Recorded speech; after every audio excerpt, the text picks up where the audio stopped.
अस्सलाम वालेकुम। वालेकुम अस्सलाम। आज आप पूछे आप। आपके चरण मुबारक किधर हैं? मैंने छूने हैं।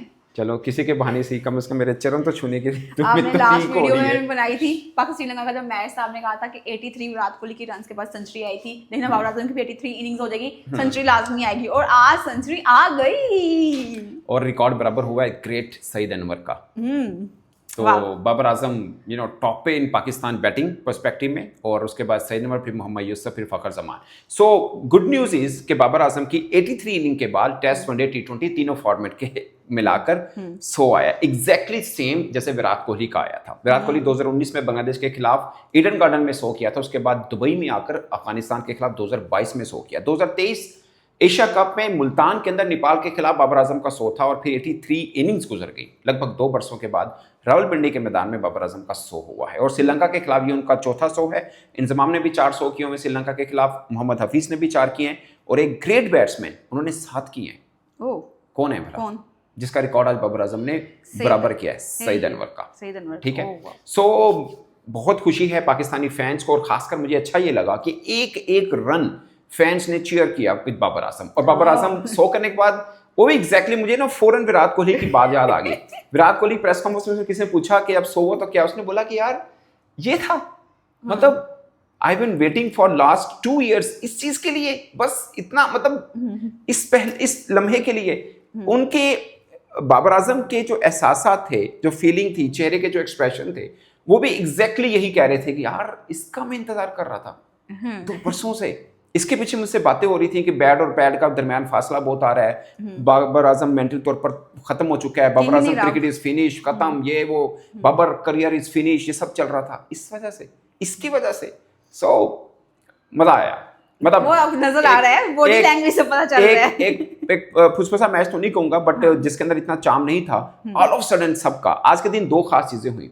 एक कुछ नहीं चल रहा था, सूर्यवंशी का एकदम वो तेज तरीन 100 आया, 144 की इनिंग।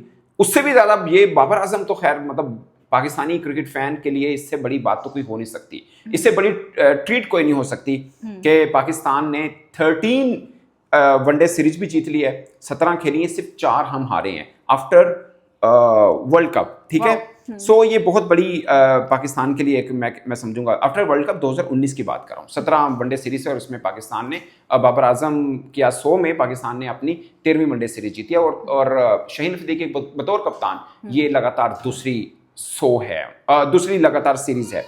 मगर एक और पॉइंट है जो बहुत कम लोग नोट कर रहे होंगे, वो है Fakhar Zaman. Fakhar Zaman also back in form, और मुझे फखर जमान वनडे फॉर्मेट में सबसे धांसू बल्लेबाज। ये मैं क्वेश्चन पूछूंगी आपसे। पूछे मैं क्वेश्चन पूछूंगी, अल्लाह करे बाबर आजम का बल्ला ऐसे ही चलता रहे, अब स्कोर उनके जो है ना, वो जो बल्ला वो रंग उगले। हाँ। जैसे हम लोग हमेशा कहते हैं कि बाबर आजम किंग है जी, किंग नजर आना चाहिए।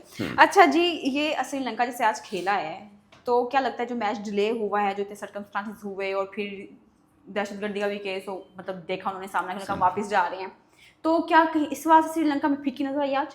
नहीं यार, पहला मैच भी तो वो हारे हैं, इसके अंदर ना फिर सेकंड बॉलिंग थोड़ी मुश्किल थी, डिले भी तो हुआ ना। नहीं सही है, बट ठीक है, मैं ये नहीं कह रहा कि बिल्कुल फर्क नहीं पड़ा होगा, हल्का फुल्का बैक ऑफ द माइंड, और फिर वो चीज़ें माइनस हो गई, उनका इस्तकबाल, उनको थैंक्स, वो चीज़ें फ्रंट पे आई, तो बहुत चीज़ें, बट मैं ऐसा नहीं कहूँगा कि उनको ध्यान चौंक गया, या फाइटिंग की स्कोर तो जब बैटिंग की तब तो लगा ना एकदम गिरे हुए थे, 159 पर 5 थे, उसके बाद 288 पर आना, इटसेल्फ एक फाइटिंग स्पिरिट नजर तो आई आपको। उनके 3 मिडिल ऑर्डर में जो बल्लेबाज चले हैं, कमेंडो उसके अंदर उसने रनते, हसरंगा ने अगेन दूसरी इनिंग अच्छी खेली है, सो लियानंगे अच्छा खेल गए हैं, तो ऐसा नहीं है, बैटिंग देखेंगे तो लगेगा फाइटिंग स्कोर, मतलब उन्होंने फाइट की है, बॉलिंग में लगेगा फीका फीका, पाकिस्तान के सारे बल्लेबाज रन किए हैं, खासकर हमारी ओपनिंग पार्टनरशिप भी बड़ी जबरदस्त आज अच्छा, मैं आ रही हूँ उसके ऊपर आ रही हूँ, ये मेरा चैनल मुझे क्वेश्चन करने दें। अच्छा जी, फखर जमान और साइम अयूब की स्टार्टिंग आपको कैसी लगी है, और आज 2 50s और 1 सेंचुरी है?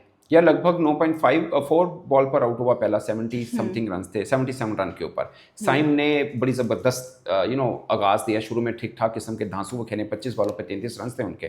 फखर जमान का फॉर्म में आना पाकिस्तान के लिए बहुत ज़रूरी था, 93 बॉल पर 78 रन है, स्ट्राइक रेट 83 की है, बट मुझे लगता है कि फखर की स्ट्राइक रेट थोड़ी सी ज़्यादा होनी चाहिए, क्योंकि साइम ने अगर छोटी इनिंग खेली है 132 का स्ट्राइक रेट था। अगेन मोहम्मद रिजवान की 50 भी हुई है, वो भी आप इग्नोर मत करें। तो पाकिस्तान के जो बल्लेबाज आज मैदान में उतरे हैं, सब ने अच्छे रन किए हैं, ये एक बड़ी बात है। 3 50s आई, सॉरी 2 50 और 100 आया। So mean today belongs to Babar Azam and Pakistan. It's mean कि जब बाबर आजम का सितारा अरूज पे होता है तो पाकिस्तान का सितारा अरूज पर होता है। लेकिन एक पर्सपेक्टिव, चूंकि आपने फखर जमान के हवाले से पूछा, पाकिस्तान ने ये तीसरा बड़ा टारगेट चेज किया इन रावलपिंडी, और मजे की बात है कि तीनों में एक खिलाड़ी के रन आए हैं।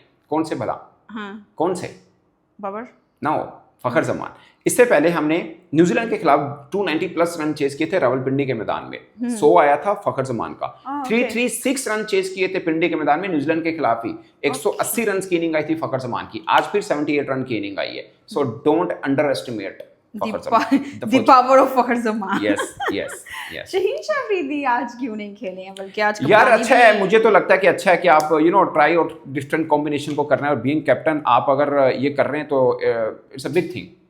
अगर बीइंग कैप्टन आप ये कर रहे हैं तो मुझे तो अच्छा लगा कि उन्होंने अपने आप को भी रेस्ट दिया, एक को चांस, वसीम जूनियर को चांस दे दिया है, क्योंकि उनके ऊपर बात आ रही थी कि जनाब दोस्त हैं हारिस रऊफ, तो इसलिए ये वो सब चीजें, तो उन्होंने कहा ठीक है। फिट भी रहे हैं ना। हाँ, हारिस रऊफ तो फिट भी खेले हैं। हारिस रऊफ तो खेले हैं, बट वो नहीं खेले। मतलब ये एक तरह से अब अगले मैच में मैं एज्यूम कर रहा हूँ कि फैसल अकरम शायद आ जाए, एक दो और चीजें भी चेंज हो जाएं जो कि हो जानी चाहिए। सो ठीक है, मतलब दो चेंजेस में अब एक तो वसीम जूनियर खेल गया, और दूसरा फहीम की जगह पे आ गया अबरार अहमद, और अबरार अहमद को बाहर बैठाना तुक नहीं था।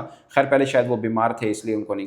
जी, वसीम जूनियर की वापसी और अबरार के 3 आउट, हारिस रऊफ के 3 विकेटें, कैसी लगी बॉलिंग आज? यार बॉलिंग पाकिस्तान की ठीक थी। मैं नसीम शाह के शुरू के ओवर बहुत अच्छे थे, डेथ ओवर भी अच्छे किए, लेकिन एक लास्ट ओवर के अंदर जो हसरंगा ने उनको वो चौका मारा सेम बाबर आजम, बल्कि एक बार मैंने देखा था आईपीएल के अंदर शायद सैयद ने बुमराह को भी सेम वैसे चौका मारा था। सो वो बड़ा प्लेजेंट सरप्राइज था, एक बड़ा ज़बरदस्त शॉट होता है वो, मुझे बड़ा पसंद है।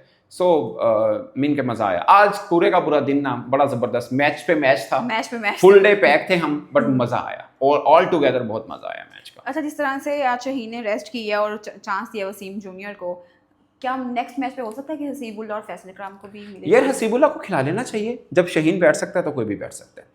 This is what a captain should do, कि भाई अगर मैं रेस्ट कर सकता हूँ ना तो कोई भी करेगा। अगर मीन के अगर रिजवान को भी रेस्ट दिलाना है या किसी को भी रेस्ट दिलाना है, वो केयर्स, देते रेस्ट, कोई फर्क नहीं पड़ता। आज बहुत से लोगों को नींद नहीं आनी। क्यों? बाबर आजम की वो हो गई, सेंचुरी होगी ना, सब कहते किधर गया बाबर, कहाँ का किंग, कहाँ गया? सो बस जो लोग कह रहे हैं उस पर रहम करें। अब असल में मैं पता क्या कहता हूँ, देखो आई एम अ जर्नलिस्ट, ठीक है ना, मैंने देखने के बाद कमेंट करना है। जो क्रिकेटर है ना उनको पहले करना है, वो तो क्रिकेटर, मेरे मन में फर्क होना चाहिए ना। बैट के और पैड में फर्क पड़ा आ रहा है, बॉल बल्ला इधर से लाते हैं, यूं करें, बुरा टाइम होता है सभी बात करते हैं, ऊंट पे बैठे को कुत्ता काटता है। वाह, ठीक है ना, क्या मिसाल दी है। तो ये चलता है। सो आज हो गया, आज कहेंगे क्या फॉर्म में था। पहले शॉट जब उसने वो मारा ना चौका, लग गया था पता सो करेगा, सब कहेंगे। लेकिन स्नाउला ने आपकी वीडियो में पहले कहा हुआ था, हाँ, 2-3 कि 83 के बाद विराट का है, तो 83 के बाद बाबर का भी इंशाल्लाह आएगा। और तब लोग क्रिटिसाइज कर रहे थे, लोग विराट का और बाबर आजम का। नहीं, वो तो मैं भी कह रहा हूँ कहाँ का फर्क है। नहीं, मैं भी कह रहा हूँ, लेकिन मैं बाई चांस है ना, अब देखिएगा बाबर ने मुड़ के नहीं देखना पीछे, ये मैं आपको बता रहा हूँ इंशाल्लाह। तो फिर आज आप क्या खिलाएंगे खुशी में? मैं आपको क्या खिलाऊं खुशी में? आज खुशी में कुछ भी नहीं खिलाऊंगा मैं। मेरा सो थोड़ी है, बाबरदा आया। तो यार पाकिस्तान क्रिकेट टीम का आया, जिसका शिद्दत से इंतजार था पूरी पाकिस्तान को। देखा हर बॉल पे बाबर बड़ी ये बात है, जब शो हो रहा था तो हर बॉल के ऊपर चीयर हो रहा था, ये बड़ी खास है। बट मुझे ना जितनी बाबर की खुशी है, मुझे उतनी ही फखर जमान के फॉर्म में आने की भी खुशी है। वो बहुत जरूरी था। T20 वर्ल्ड कप, अगरचे हमारी वनडे की टीम थोड़ी बेहतर नजर आ रही है, अगेन अभी बड़ी टीमों से मुकाबला होना बाकी है, बट T20 का भी इसी तरह फॉर्म में आना बहुत जरूरी है। हम T20 भी शायद विन रेशो देखें तो ठीक है, मगर वो यूएई, ओमान, सलाम ये है। अभी मैं कह रहा हूँ वनडे की टीम लग बेहतर रही है, बट तगड़ी टीमों से पाला पड़ना है, जिसमें न्यूजीलैंड, इंग्लैंड, इंडिया, ऑस्ट्रेलिया, ये पढ़ेंगे तो पता चलेगा हमें। साउथ अफ्रीका भी इवन अगर उनकी मेन टीम खेले। अच्छा, ऐसा क्रेज कभी नहीं देखा कि पाकिस्तानी खिलाड़ी आउट हुआ और पता बाबर ने आना है, लोग उसी पे खुश हो रहे होंगे, आउट हो गया। ये अच्छी चीज नहीं है। I wouldn't appreciate this thing. नहीं, अब फॉर लाइक द नेगेटिव हर चीज देते हैं, पॉजिटिविटी भी तो देख रहे हैं। बाबर का क्रेज देखना। नहीं, मैं इसमें कोई पॉजिटिव चीज नहीं देख रहा। बाबर का क्रेज है यार। नहीं, ये गलत चीज है भाई साहब, ये गलत चीज है। मैं इसमें कोई पॉजिटिव चीज नहीं देख रहा। लेकिन पहले कभी आपने देखा इस तरह का क्रेज कि फैन दुआ कर रहे हो? अफरीदी के टाइम पे होता था। अच्छा, अफरीदी के टाइम पे हाँ, अफरीदी के टाइम पे होता था। लोग कह रहे थे कि यार आ जाए बस, अफरीदी आ जाए बस। हाँ, तो लोग कर रहे होते, सारी टीम आउट हो जाए, अफरीदी वारी आए। अब मैं अपना काम कर लूँ, तुम्हारा अगर पूरी होगी वीडियो तो मेहरबानी होगी आपकी। आज हमने बहुत टाइम दिया, thank you so much. You welcome.